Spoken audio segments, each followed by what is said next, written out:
ready to go. Okay, so thank you so much for being here with us today. I am Jennifer Ramirez, and I am the founder of And Rise. That's a nonprofit organization for women and empowering them to be the ultimate version of themselves, no matter what adversities they have faced in the past or present. So a little bit about myself. I am actually a single mother. I've been a single mother since pregnancy, and also I'm a sexual abuse survivor. I was abused at the age of 7 by a close family member. And it affected me in a lot of ways, especially as an adult. As a teenager too, but more as a young adult, especially because I had my daughter at 21. So I was still fairly young, and it affected a lot of the decisions that I made as an adult as well. I didn't love myself. I had low self-esteem. I made consciously bad decisions, knowing that they were really bad decisions, but I just didn't care because that was my mindset. I kind of had this I don't care about anything mindset back then, like fuck the world. Unfortunately, that was a really bad negative outlook on life. And I chose really bad men. I used to date gangbangers and drug dealers back in the day, believe it or not, and who treated me badly and cheated on me. And that's just was a part of the trauma.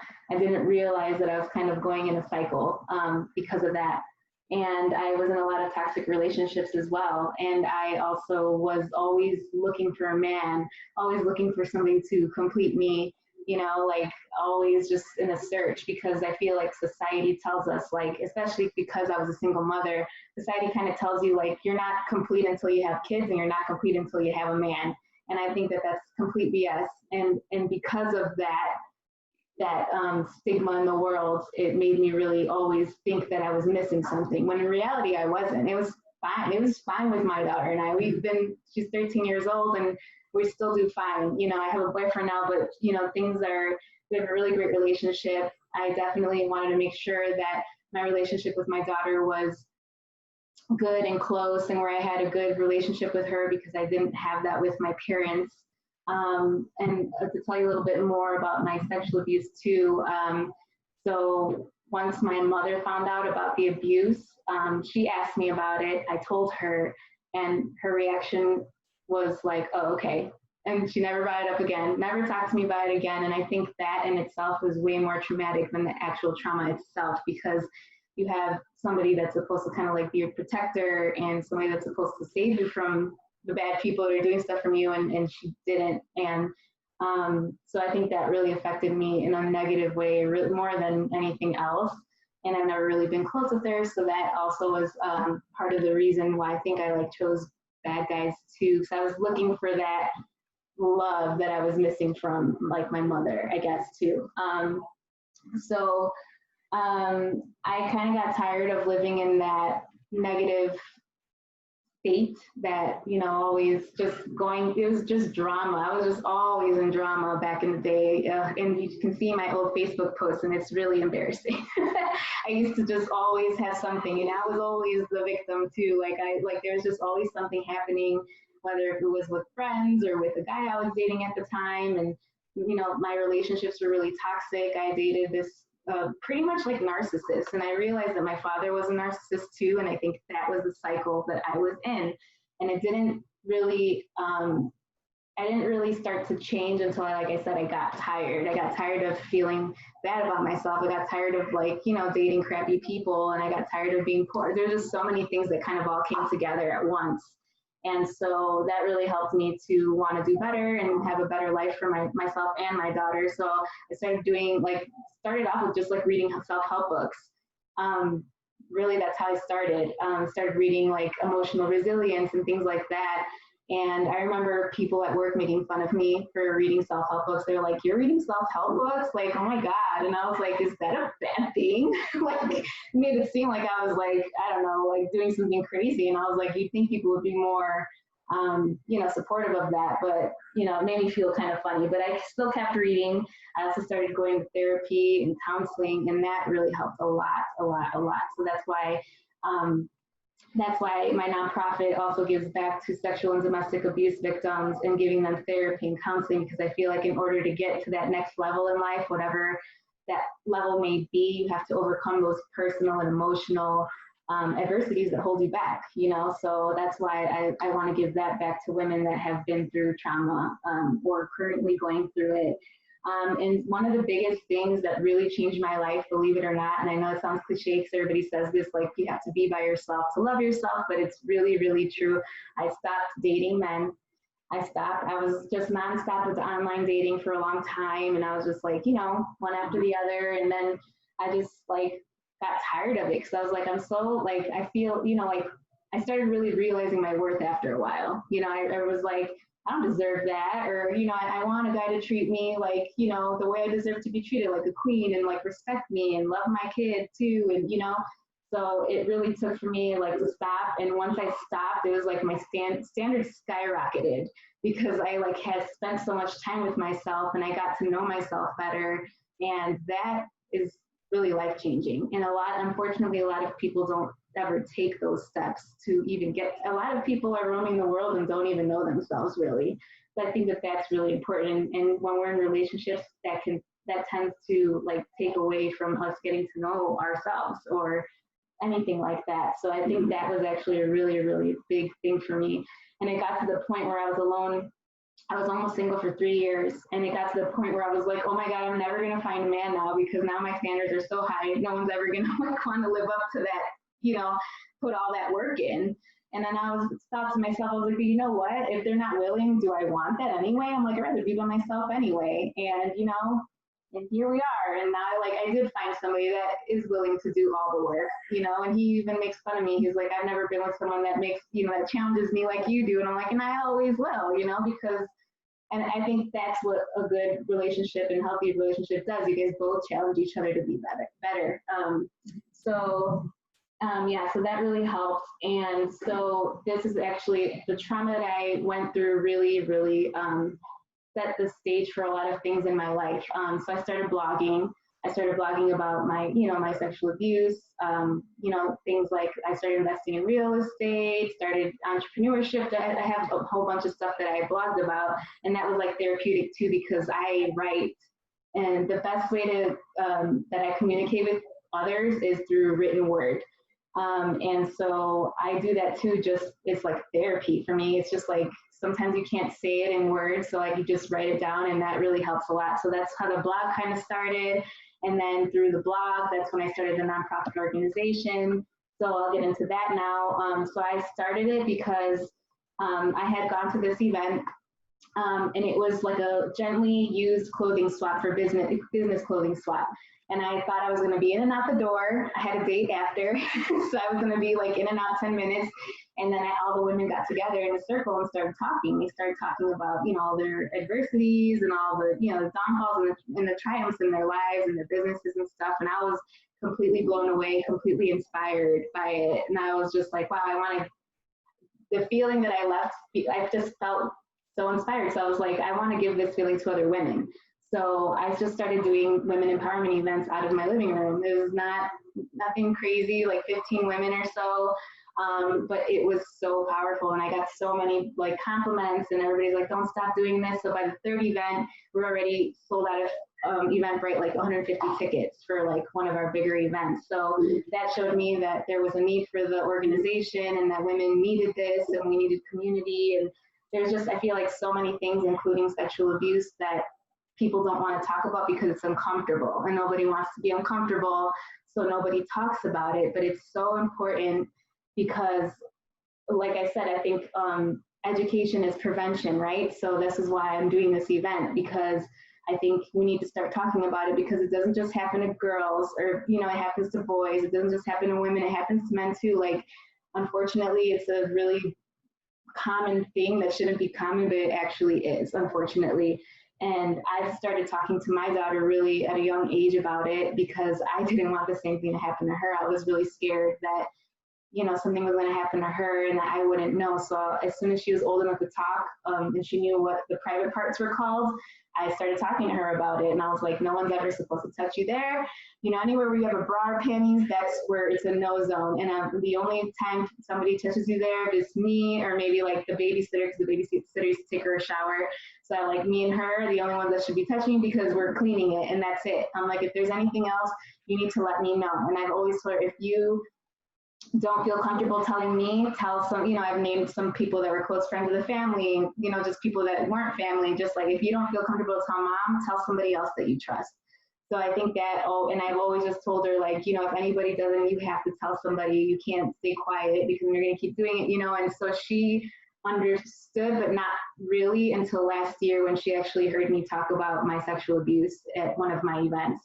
Actually, the event that sold out, it was that event that she was there, and I knew she was going to ask. And as soon as the event was over, she's like, Mom, like, what happened to you? Is that true? And I explained it all to her. I knew she was going to ask, and then I was like, now do you understand? Now do you understand that I'm not just this crazy person that, you know, like, she thinks that I don't give her freedom, and I actually do, but she understands now why, because this happened to me, and I don't want that to happen to you, and this is the aftermath. You know, I've told her this really was traumatizing to me, so I don't want you to go through that. So, and that's my job as a mother, is to prevent anything bad from happening to you, you know. So she totally understood. She was like 12, but she is very mature for her age too, because she's had to grow up with me as a single mom, so she's kind of had to grow up a little faster than kids with both parents around, you know. So anyway, so that's how I started And Rise, and I wanted to just help women because of everything that I had been through. Just to give you a little further story too, I used to be really broke, and I was barely making ends meet, and just I went through a lot of really bad and really like low points in my life. And it got to the point where I just got so tired that I was like, I'm gonna make a change in my life. And so I did a lot of drastic changes. I graduated from college, became an entrepreneur. I was really poor, not saying that I'm rich now, but I'm fine now. So like a lot of things that I did, and that's why I want to help women, because we're just, as women, we deal with so much is thrown at us, and we deal with so much, but we also don't want to talk about it because we don't want to bombard other people with our problems, because we're the caretakers. We always want to take care of everybody else, but sometimes we ignore taking care of ourselves. And it really is important that we do take care of ourselves. And, you know, our sanity is obviously very, very important. So yeah, so that's my spiel. That's how I started And Rise. And so also the vision for And Rise, not only just with the therapy and the counseling portion of it for domestic and sexual abuse survivors, but I also want to provide tuition assistance and assistance with childcare and supplies for single mothers who want to go back to college, because I've been a single mom going back to college. I just graduated this year, but I was in college forever, and that's why I want to give that back, because I think education is really important. It was really important to me, and it shapes me in my mind a lot, and to what I'm doing now. So I do believe in it, and I think it's important. So yeah, so that's my background story, and I believe in, like I said, education, prevention, and just talking about these uncomfortable conversations we don't want to have. It's a must. So with that being said, I'm going to kick it over to Lacy. I'm going to introduce you to Lacy Shealy. She's a crisis intervention specialist, and I'm going to share my screen because we had some technical difficulties. So I'm going to present her PowerPoint for her. Give me a second here. Lacy, are you, okay, you ready? Yeah. All right, give me 1 second.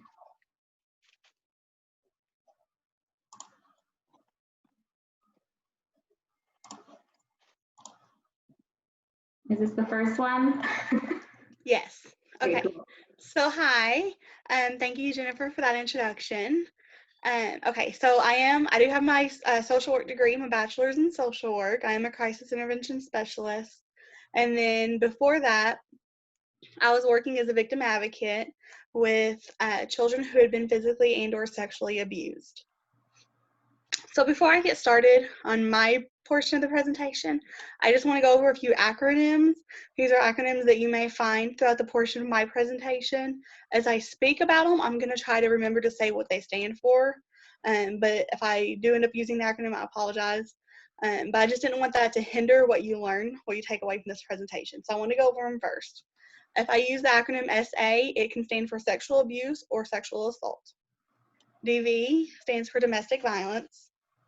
DCS stands for Department of Child Services.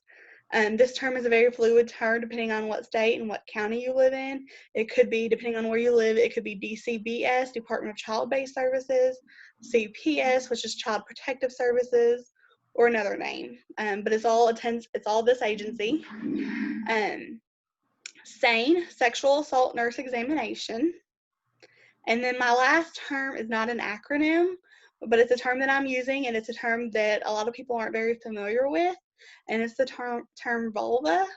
Vulva is the external portion of the female genitalia.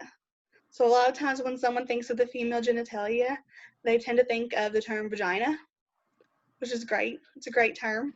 But vagina refers to the inside of the female genitalia.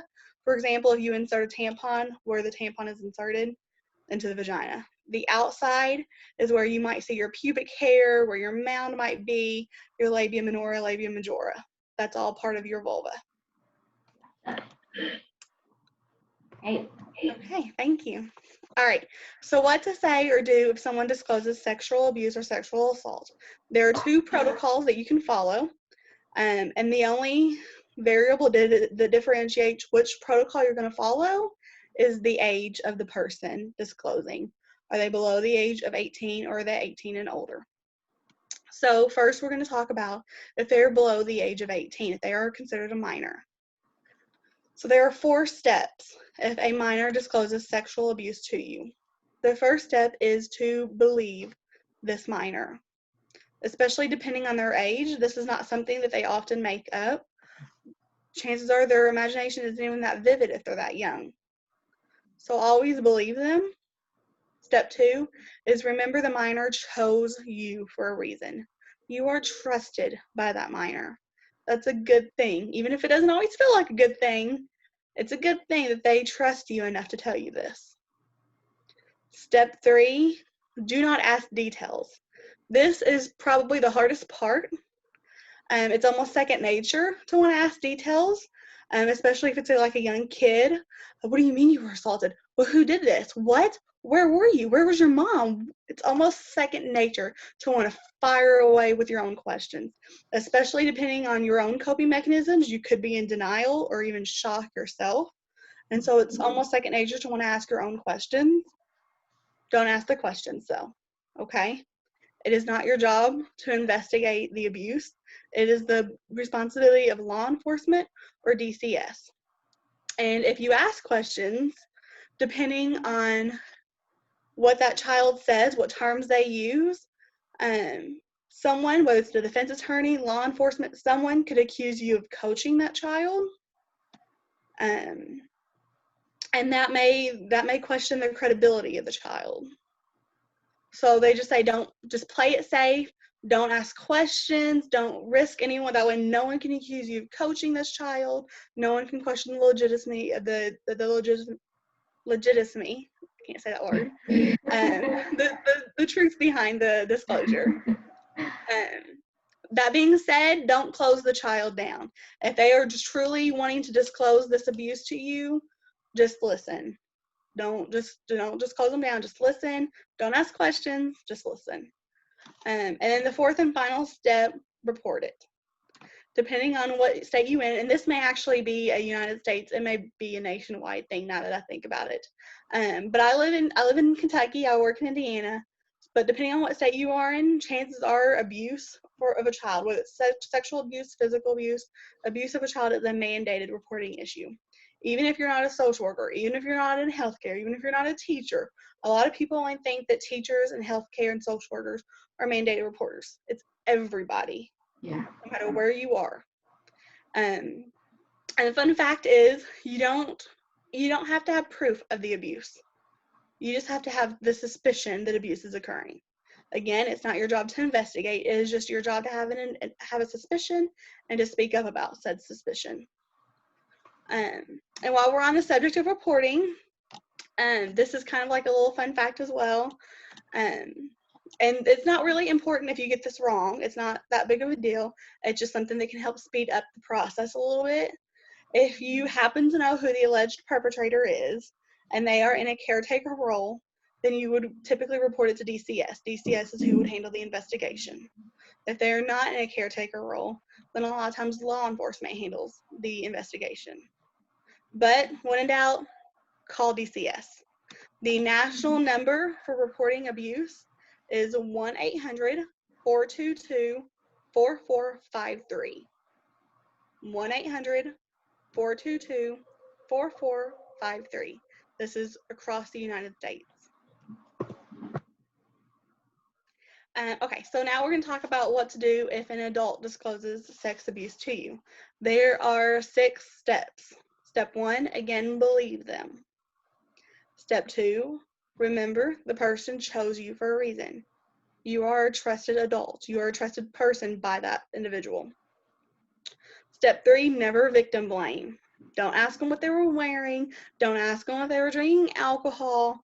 Don't victim blame. It's not okay. It's 2020. It's not okay. Step 4, know your state regulations. Is adult sexual assault a mandated reporting issue? In Kentucky and Indiana, it is not a mandated reporting issue. Therefore, do they want to report this? Do they want to contact law enforcement? Do they want to go to the hospital and maybe get checked out for any injuries they might have had? Do they want a SANE kit done? A SANE kit, again, sexual assault nurse examination. The person who does the SANE kit is usually a registered nurse. They've had a lot of additionalized training on how to make this as least traumatic as possible. They're going to have an assessment piece.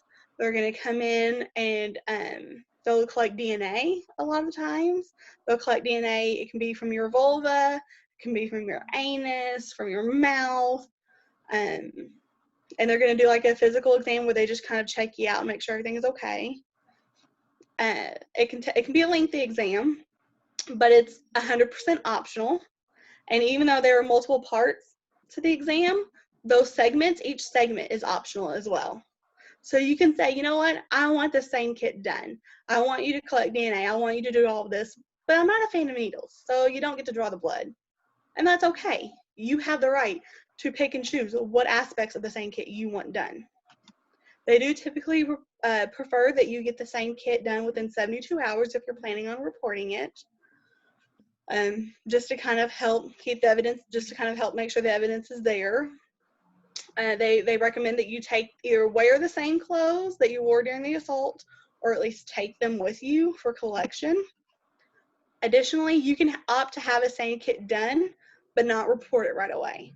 A lot of times, and this may change depending on where you live, but a lot of times hospitals have protocols in place for collecting and storing the SANE kit until you are ready, if you are ever ready to report to law enforcement.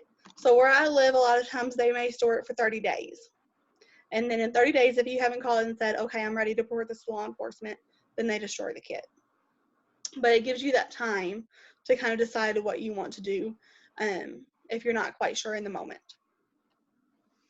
Step 5 is encourage that person to reach out to the local rape crisis center. That rape crisis center, they're going to have resources, they're going to help with advocacy and any kind of other knowledge or any questions that that person may have. And step 6, ask them what they need to hear from you, what they need from you. Often they just need to tell someone their story and know that you believe them. Okay, so warning signs that sexual abuse could be going on in a minor. We have sudden eating habits have changed, sudden change in eating habits, mood swings, drawing, coloring frightening images, nightmares, bedwetting, the sudden appearance of gifts or money in the child, and you just don't know where these gifts or money came from.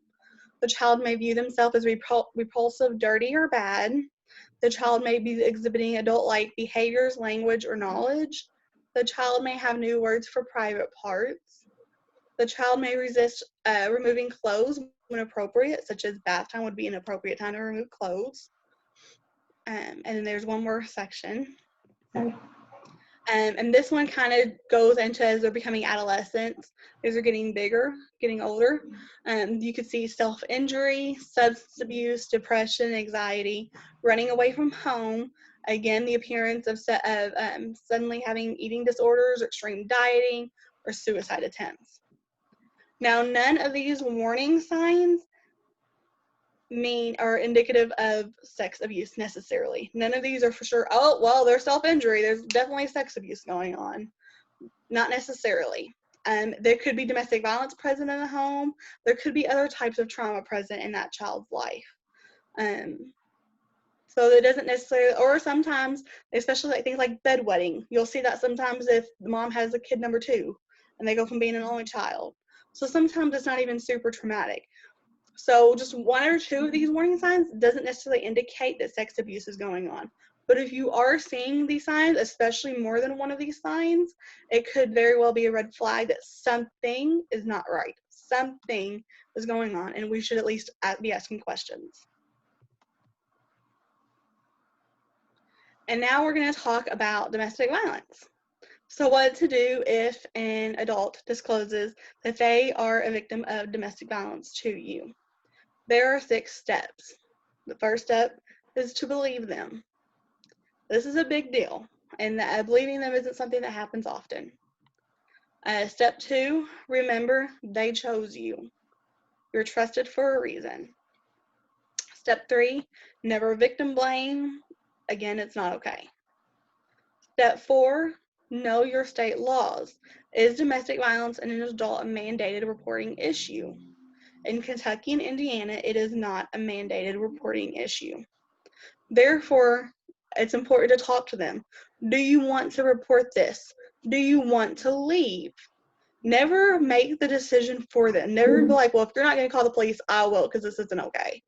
Don't do that. Don't force their hand. They've already had their power taken away. Don't victimize them again. Be the one who empowers them. Ask them if they want to go get checked out for any injuries. Also, fun fact, I guess you can call it a fun fact, a lot of times when someone chooses to leave a domestic violence relationship, that becomes the most dangerous point in the relationship, simply because that abuser craves power and control over an individual. Therefore, when you make the decision to leave the relationship, you are taking back that power and control. Your abuser doesn't like that. Therefore, they're going to escalate things. They're going to do things to gain that power and control back over you. So that can become the most dangerous time for someone to leave a domestic violence relationship.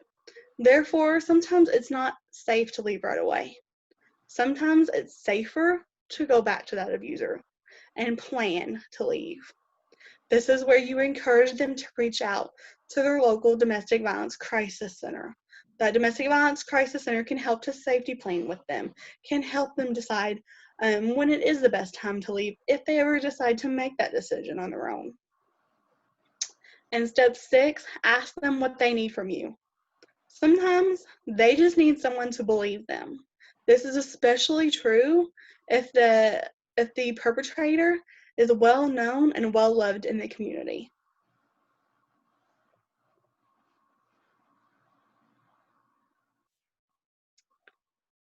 Okay, so warning signs that domestic violence is occurring. This is a victim. So if you're wondering, is your loved one a victim of domestic violence?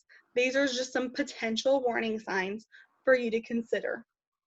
Sudden change in appearance, avoids contact with loved ones, spends all free time with the abuser, cries a lot, is moody, sudden changes in behavior, is very defensive of abuser to others. Again, this list is not conclusive, but it's something to kind of keep in mind. And then this next slide is warning signs for domestic violence if you're wondering if your loved one is the abuser. Just some kind of things to be mindful of. That person may have a lot of boundary issues. That person may have sudden and drastic mood swings. That person may be jealous and controlling. There may be a history of battering. There may be the presence of cruelty to animals and children. Constantly checking on the partner. Where are you? Send me a picture. I don't believe you. Things like that. Blaming others for problems. It's not my fault. It's so-and-so's fault. Never wanting to accept that accountability. Those are all, again, potential warning signs that someone might be an abuser. And then red flags, if you're in the relationship and you're wondering if you're the one being abused. We see this a lot. We see a lot of people call in like, I just don't even know if I'm a victim. Am I making this up? Do I even feel this way? A lot of times they just need that validity that they are a victim of abuse. So some red flags if you're curious if you're a victim of domestic violence. The presence of love bombing. This can be seen on social media. Your significant other is posting about you 20 times a day. This could be seen just that constant overkill of that expression of love. Gaslighting, making you think that you're crazy, rewriting history. That didn't happen. You're making it up. You're remembering it wrong. Blaming you for the abuse. There's a Jekyll and Hyde effect. This is where they treat you one way in public and another way when they're alone. There's that flippant personality. Embarrassing you and being overly critical. Again, this could be in public or alone, just seeing that personality flip. Controlling you, controlling where you go, who you see, who you talk to. Making threats, pressuring you to do things that you are not comfortable with. And then also just keep in mind, there are multiple types of domestic violence. There is physical violence, which is the one that most people seem to think of. It's the one that gets the most attention. There is emotional violence, and emotional violence is defined as manipulative. It manipulates your self-esteem, undermines your self-worth. Psychological domestic violence, which sounds a lot like emotional violence, but it's technically defined with distorting sense of reality, such as gaslighting. But psychological and emotional violence run so closely together that typically if you have one, you have the other. But they are technically separate when you try to research different types of violence. But they run very closely. There's economic. This is controlling the finances, not letting you have access to the checking account, not letting you have access to the savings account. Even if you have a job, your money goes straight into their checking account, and you have to ask them for permission to take that money out. That can be seen as economic abuse. Spiritual abuse. This is something that we see a lot when religion is prominent in a relationship. You can't leave me. The Bible says you can't. You can't leave me. What would God say? God doesn't approve of that. You have to stay with me. That's not okay to use religion as a means to staying in this abusive relationship. And then sexual abuse. Sexual abuse does occur in relationships. It occurs in marriages. Marital rape is real. You always have the right to consent and to take away that consent. Just because you're married doesn't mean that your consent goes out the window. All right. Well, that's really all I have. If you have any questions. That was actually really, really good. Very informative. I didn't even know about the religious or money abuse. I didn't even know that was a thing. So yeah, that's actually really, yeah. But thank you. That was really informative. And Danielle, I don't know if Danielle, if you feel comfortable like saying anything. I don't know if you wanted to give her some input or if you had any questions for Lacy or anything like that. I don't really have any questions. It was just very informative because I have read a lot of books and certain things on these type of subjects. I don't really feel like sharing my story yet, but yeah, it was very informative for my son because he is 6 years old right now, and that's when I went through my abuse. So yeah, it's nice to know. So yeah. I know how to talk to him. Yeah, and absolutely. to look out for signs too, just in case something does happen like that in the future. So I really appreciate it. Yeah, for sure. And that's actually right around the age when my abuse happened, is the age that I spoke to her, because I couldn't stop thinking about it. I was like, I have to tell her something, Yeah, just something inside of just the mother. I think like the mother instinct was like, you have to talk to her about it. And it was a hard conversation to have. I'm not going to lie. It wasn't easy, especially because you have to kind of talk on their level where they even right. understand it. So that was hard too. So, but we got through it. Need any pointers, let me know. I mean, I think she understood it. And you can keep it very basic. It's just the nose Yeah, zones, like I said, is don't touch you. They're not supposed to touch here, and if they do, let me know right away. Because it's not supposed to be happening. Because at least they know that it's not supposed to be happening and it's not right. right. Like I said, I didn't know that, so I didn't know. I knew what was happening was like it felt weird because it would be at night when everybody was sleeping. So I kind of had a hunch, but I was 7 years old. I didn't know. So Right. yeah. So yeah. Sorry, I thought And you were then I didn't say this in my presentation, but it reminded me of it. I read that if you're talking to a child who is potentially disclosing abuse, don't call it bad touch. Don't refer to it as a bad touch. Just it's an inappropriate touch. But don't refer to it as a bad touch, because they still have, sometimes it feels good. Sometimes it doesn't hurt. It feels good. And so if they think that it feels good, then it's okay. Or if you reiterate that it's a bad touch, then they might feel that guilt and that shame, and that guilt and shame could also keep them from wanting to disclose it. So just kind of, they say just to help not to hinder any kind of disclosure, try not to refer to it as a bad touch, which is very hard to do. I've caught myself wanting to do it a few times. They say try not to refer to it as a bad touch. Try to just reiterate that it's just an inappropriate touch. Okay, that's good to know. Yeah, it is. Yeah, and actually, I've heard from other girls that have been through it too, where they had like issues going into their adult relationships or their marriages, thinking that sex was like kind of a bad thing because of their abuse, and so they kind of went into like their adult life like thinking like, or being uncomfortable, I guess, with the fact of like being touched or being intimate with somebody because of their trauma. So yeah, it's kind of crazy, but yeah.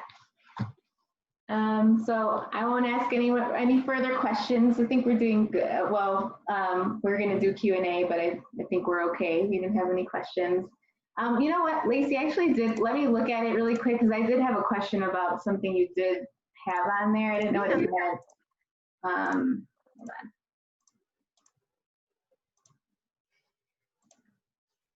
Oh, when you said boundary issues for the abuser, like what does that mean exactly?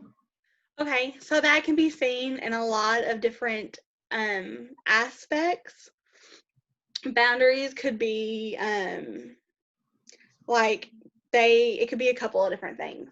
So like my personal boundaries are for like, no one's gonna talk to me a certain way. No one's gonna, you're not gonna treat me this way. You're not gonna treat me this way. It's not okay. You're not, whether it's, how we argue, having boundaries in our arguments. It's not okay to hit. It's not okay to hit me, no matter how angry you get at me. That's a boundary I have.